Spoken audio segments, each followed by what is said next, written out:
Welcome to the Daytripper Museum of Entheogens. During this tour, we will guide you through two exhibits displaying naturally occurring plant-based psychoactives. This is what it will feel like as you traverse the museum. Please take a moment to acquaint yourself with the VR headset, as some exhibits will require you to rotate your head and body to view everything. We have taken the necessary precautions to eliminate potential tripping hazards. However, beware, not everything is as it seems. As we make our way to our first exhibit, let us provide you a little more information on the Daytripper. Erected in 2019, the museum is currently home to 2 entheogenic drugs. The museum aims to provide information on these substances as well as how to safely consume them.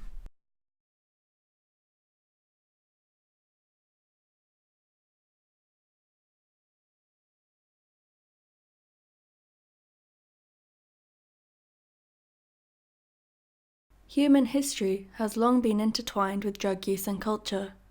In Vedism, an early form of Hinduism, a hallucinogenic drink was used in rituals to become closer to God. A passage from the Rig Veda reads, "We have drunk soma and become immortal. We have attained the light the gods discovered." It is believed that references to immortality and attaining light are descriptions of the entheogenic experience. The substance used to create soma is thought to be the fly agaric mushroom, which so happens to be our first exhibit. You will most likely recognize this mushroom from many areas of pop culture. In the Victorian age, the plant was seen decorating Christmas cards. In more recent history, video game character Super Mario consumes the mushroom to become stronger.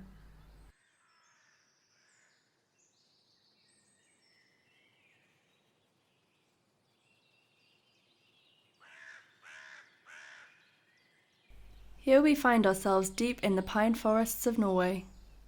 The dense trees and light soil are perfect growing conditions for the plant, as well as other psychedelic mushrooms.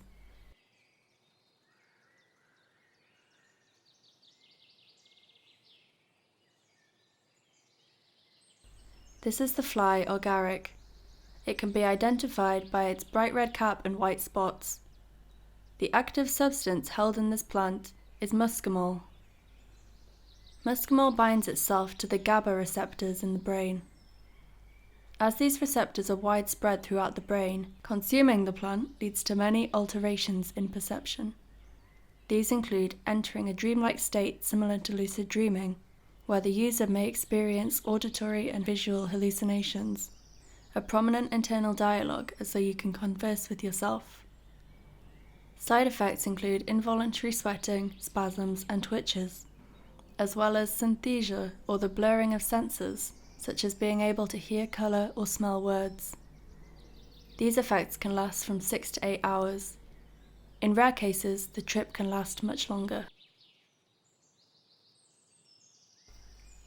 Due to its visual similarity to deadly mushrooms, it is unadvised to pick the mushroom without sufficient knowledge of mycology.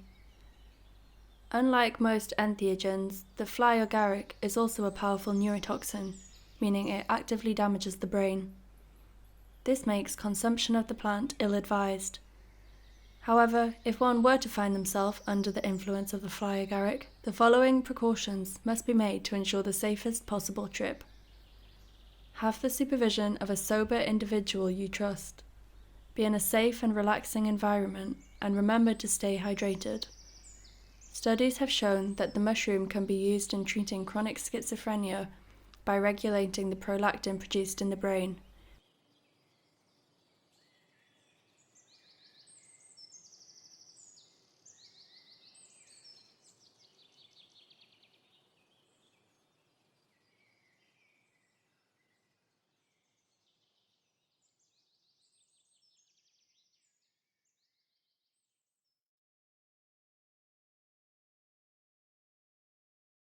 Currently, we live in a climate where tobacco and alcohol are more detrimental to human life than currently illicit drugs.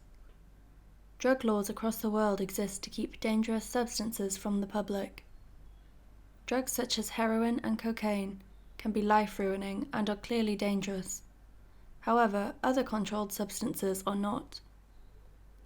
Legal drugs such as tobacco kill an estimated 25,000 annually in the UK, compared to the little to no reported deaths from illicit drugs such as cannabis and mushrooms. This leads many people to question the current legality of certain substances, and rightly so. The image in front of you shows President Nixon launching his War on Drugs campaign. This campaign is often cited as the origins of our current climate of drug control. The campaign proposed a budget of $155 million to address current drug-related crime, drug abuse, and addiction. Nixon also claimed the initiative will help families affected by drug abuse. John Ehrlichman, pictured here, played a major role in aiding the campaign. He also shed light on the true intentions of Nixon's war on drugs. During an interview in 1994, he told reporters, quote, "The Nixon campaign in 1968 and the Nixon White House after that had two enemies, the anti-war left and black people. We knew we couldn't make it illegal to be either against the war or black, but by getting the public to associate the hippies with marijuana and blacks with heroin, and then criminalizing both heavily, we could disrupt those communities. We could arrest their leaders, raid their homes, break up their meetings, and vilify them night after night on the evening news. Did we know they were lying about the drugs? Of course we did."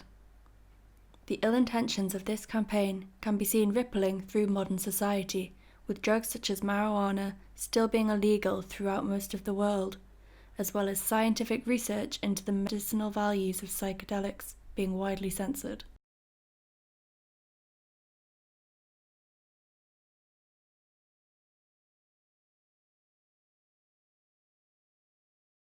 Our next exhibit is just around this corner.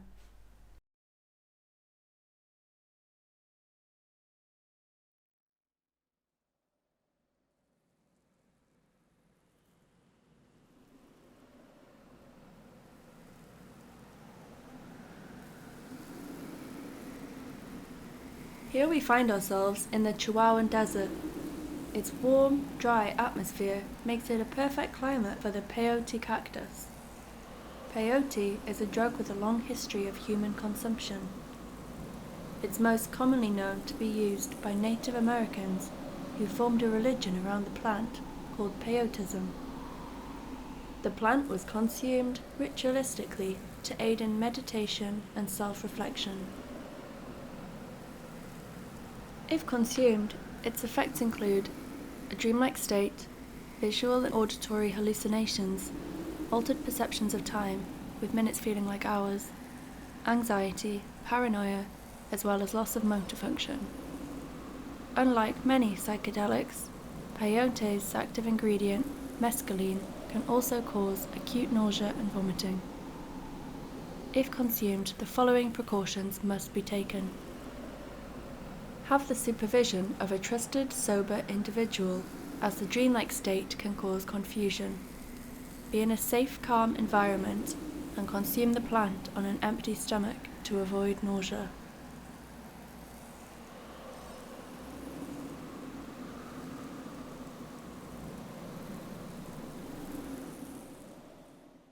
This concludes the tour. We hope you have enjoyed your visit to the Daytripper Museum, and we look forward to seeing you soon. As you make your way to the exit, I would like to bring your attention to the further reading beside you. Here you will find helpful resources on psychedelic drugs, as well as more information on the museum's curator,